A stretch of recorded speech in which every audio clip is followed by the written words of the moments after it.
Hello, this is Jaden Max, and this is Squadron Tower Defense. This is a MIDI game for StarCraft 2. It's a game that I love to play. It's the most popular game in the StarCraft 2 arcade. I am doing this tutorial. This is actually my second tutorial series, I guess you can say, for this game.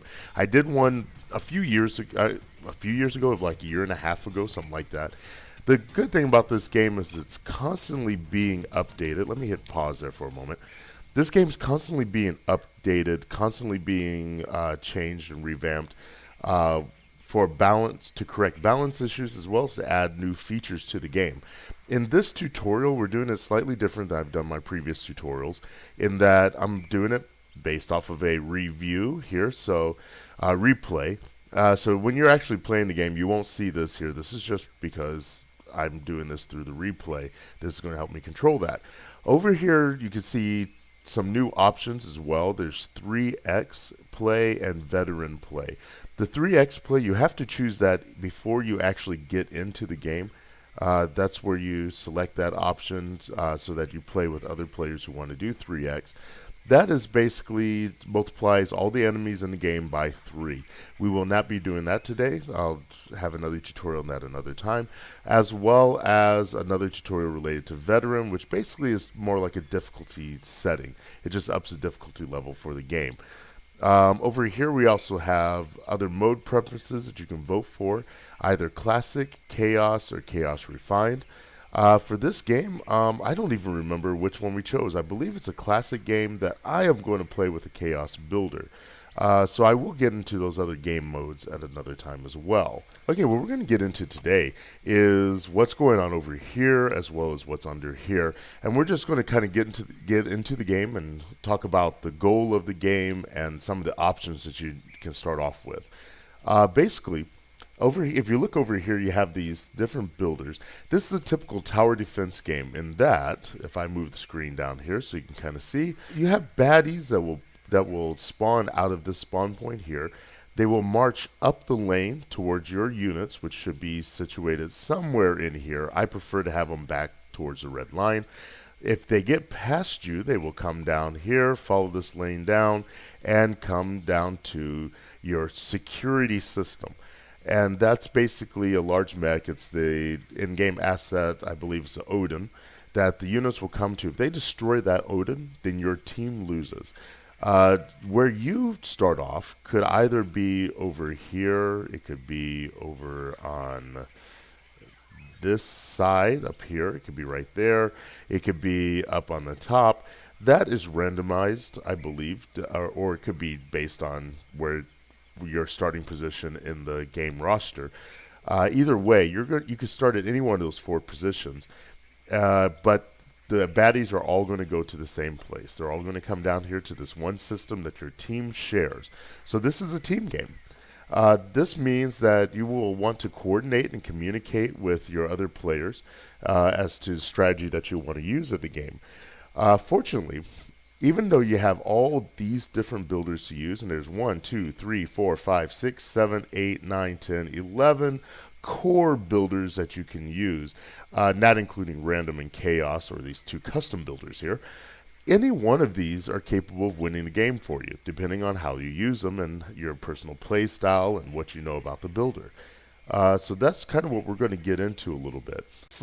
At the very beginning, when you first start off, you have random and nature available to you only. If you choose random builder, it will choose for you any one of these other 10 builders that are available. Otherwise, you can choose nature and play that and get to know it.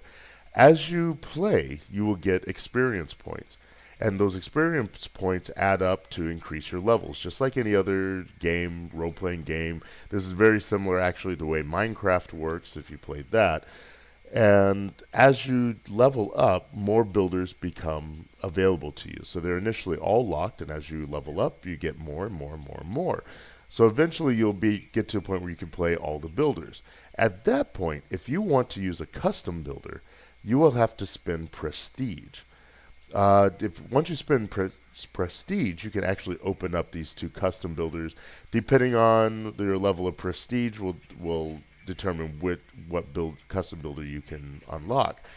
When you spend your prestige, once you get up to level 40, it'll ask you if you want to cash it in for a prestige point. If you do that, then these builders go back to being locked until you build up your experience levels again, because you just spent them to unlock prestige to build custom builders.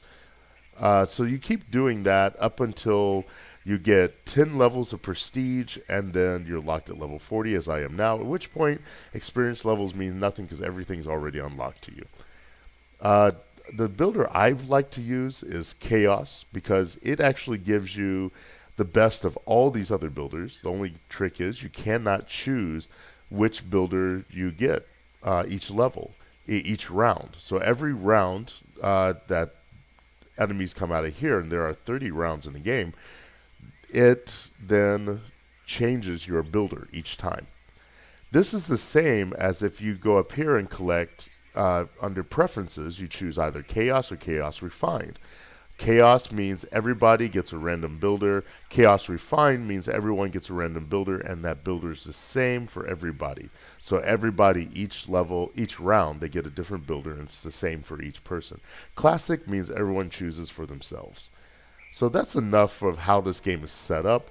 Let's go ahead and get into the game. I will cover custom builder in a different episode. Right now we have a countdown timer. It starts off at 60.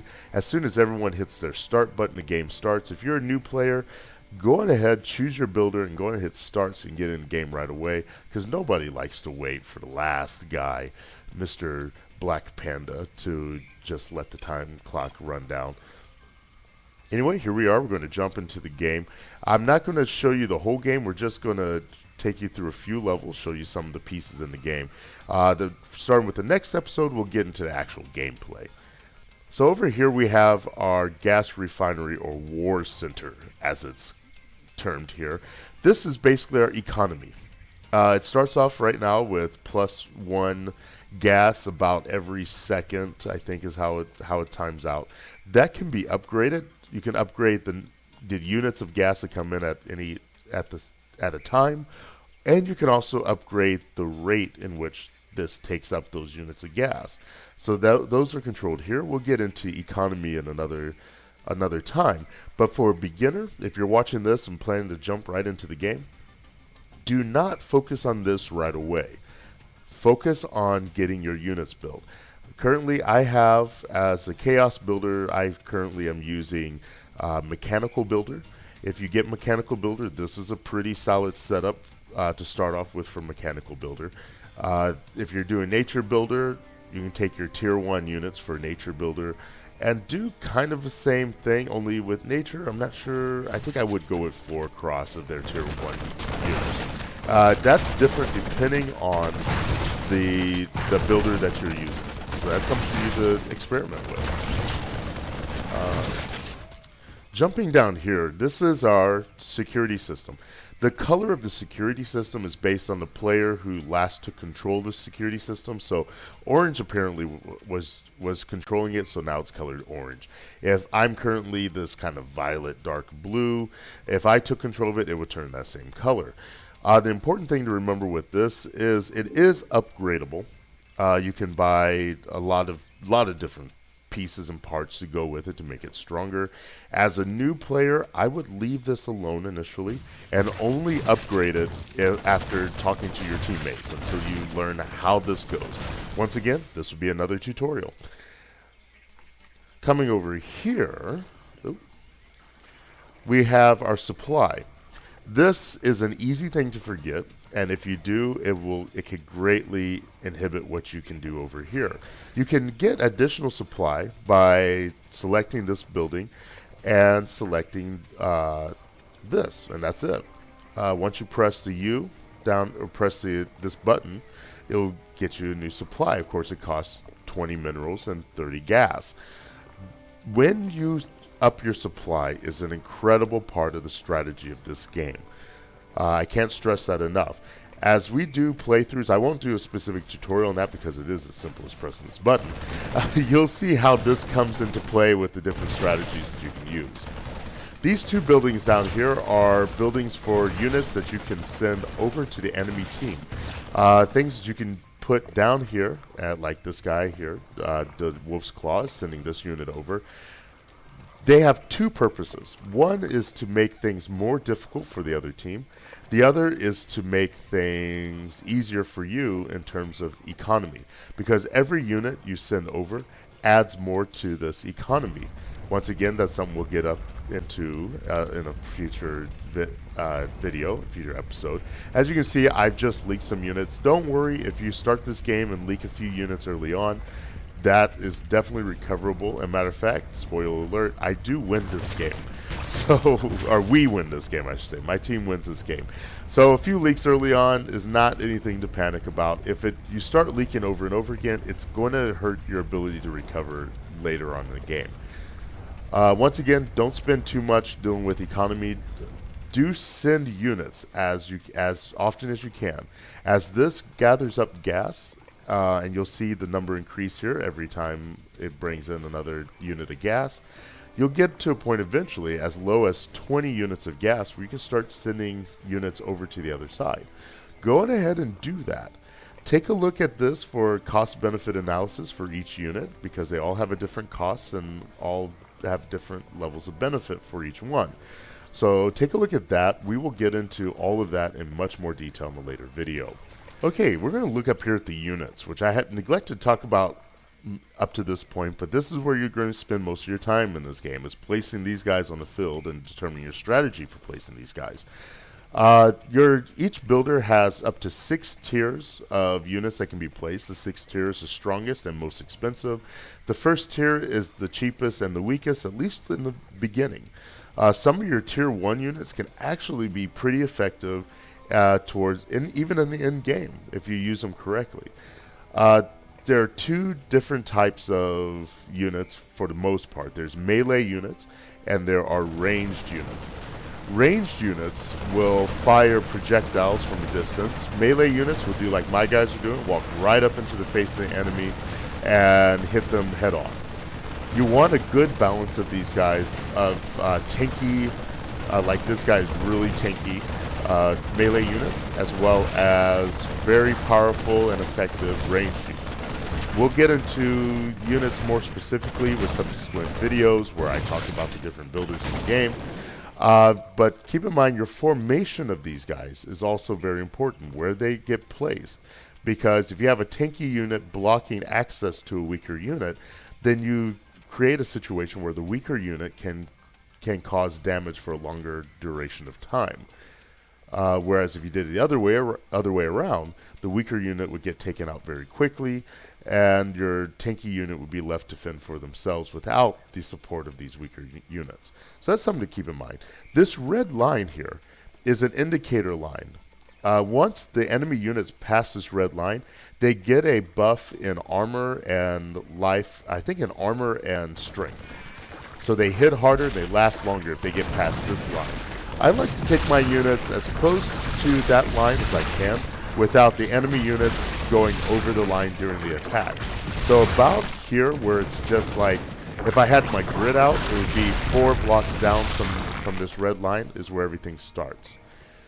And that will allow my units to engage the enemy units without them crossing the line, but it also gives a lot of space for those units to get back here.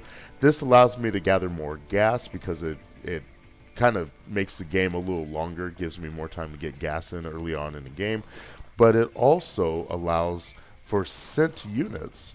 If the enemy team sends some quicker units to attack along with the enemy units, those quicker units, those sent units, this guy, the Roach, is notorious for this, they will outrun the other enemy units they're with. They'll get to you first, all by themselves. So it gives your army, your force here, a chance to deal with those units very quickly so that they're not really bolstering the strength of the enemy wave coming in.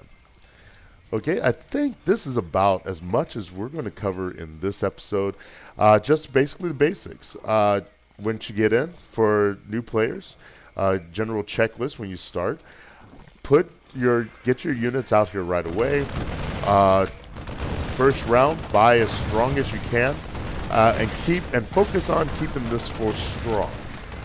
Don't focus on your economy right at the beginning. Don't focus too much on sending units. Keep sending units, but don't focus on that too much in the beginning. Just make sure this is strong here. Also, don't forget to ask your teammates for advice. If you want to take a look to see how much experience they have, just press this show leaderboard button up here, and it will show you stats and information about the other players. We'll look at that in the next episode. Also, if you start leaking, don't worry right away. Leaks early on is acceptable and very common. Just focus on keeping your force strong, and it won't happen very much or very often. Keep the enemy units from getting to this, and your team can win the game. Anyway, this is Jaden Max. I'll explain a lot more and give you some more detail on a lot of things we talked about in the next video. Please give this video a like and subscribe. Also, if you have suggestions for what to do for this series, hit me up on Twitter or leave a comment down below. Also, if you like this format for doing these with replays, let me know through Twitter or give a comment below. If you would like to see me change up this format, please give me some suggestions about what to do for that. And if you want to see me let's play this game, please leave me a comment to that effect. Anyway, this is Jaden Max, and I'll play you again later. Bye. Walking backwards. Okay, can I turn around? Yeah. Okay, here we go. Ooh. Chocolate house. Like, where'd you get the glass? Huh? Where'd you get the glass? From our house? Oh, you went and got glass. I should have thought about that. Come in. And you made paintings too? Yeah. Yay! Oh, I'm afraid this does look quite a bit better, and it looks pretty easy to make too. It looks pretty simple. Yeah. Just put wood and stone. Well then, I think I like this. Okay, well, let's keep Can making. I see your house? Yeah, come on over. Wow, like Japanese なんかトイレ in park みたいな。What? Wow.